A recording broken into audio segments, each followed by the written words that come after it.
तो उसके लिए फोर्स करना कैसे, ज़बरदस्ती करना कि उसको नफ़सियाती दबाव डालना, उसको परेशान करना, ये नहीं तुम ये गाना ही, अगर चलो नहीं गाना चाह रहा बच्चा, फिर आप फिर उसको फोर्स करते हैं, ज़बरदस्ती करते हैं, इसमें उसको सख्ती करते हैं, जिस्मानी तशद्दुद का निशाने में बनाते हैं।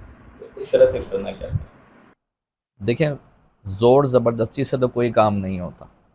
मैं यहाँ पर एक रियल लाइफ एग्जांपल आपको देता हूँ।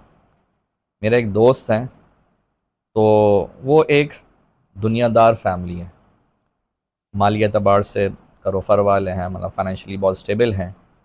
तो अब होता है कि भाई वालदैन का, भाई हमारे 4 बच्चे हैं या 5 बच्चे हैं, थोड़ा सा 4 जो हैं वो दुनिया की तरफ चले गए, तो एक को ना हम हाफिज़ कुरान बनाएंगे।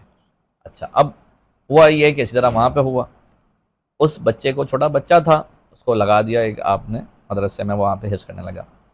अब वो हिफ्ज़ कर रहा है, हिफ्ज़ कर रहा है, हिफ्ज़ कर लिया। हिफ्ज़ करने के बाद ज़ाहिर सी बात है, जैसे कि शुरू में मैंने जिक्र किया कि हिफ्ज़ को संभालना बड़ा मुश्किल है। तो अब उसके लिए टाइम देना है आपने। अब वो बच्चा जब बड़ा हुआ, थोड़ा सा उसको दुनियावी उसने जो रंगीनियाँ कह लें वो देखी, तो उस बच्चे की ज़बान पे ये जुमले थे, अलियाज़ु बिल्लाहि ताला, क्या हिफ्ज़ कराने के लिए मैं ही मिल गया था। यानी वो जब अपने बड़े भाई को, बड़ी बहन को, दीगर कज़न्स को देख रहा है, भाई वो तो एक मौज मस्ती में चल रहे हैं जिस तरह आम लोग लोग चल रहे होते हैं, मैं यहाँ कुरान लेके बैठा हुआ हूँ, हिफ्ज़ कर रहा हूँ, याद कर रहा हूँ, और वो सब अपने खेल कूद में लगे हुए हैं, एंजॉयमेंट में लगे हुए हैं। तो उसकी ज़बान पे जुमले आए। अब देखें कैसा, असल में बच्चे का बच्चे का कसूर कसूर नहीं नहीं है, है इसके अंदर, जब आपने वालदैन को ऐसा माहौल क्रिएट करना था। वो भी इंशाल्लाह आगे आगे इस पर गुफ्तगू करेंगे कि क्या इसकी ज़रूरतें होती हैं।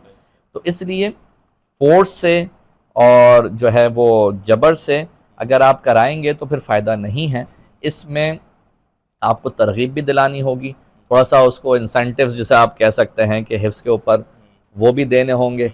और फिर इस तरह जब उसको शौक़ बेदार होगा तो इंशाल्लाह फिर देखें, अच्छा रहेगा मामला।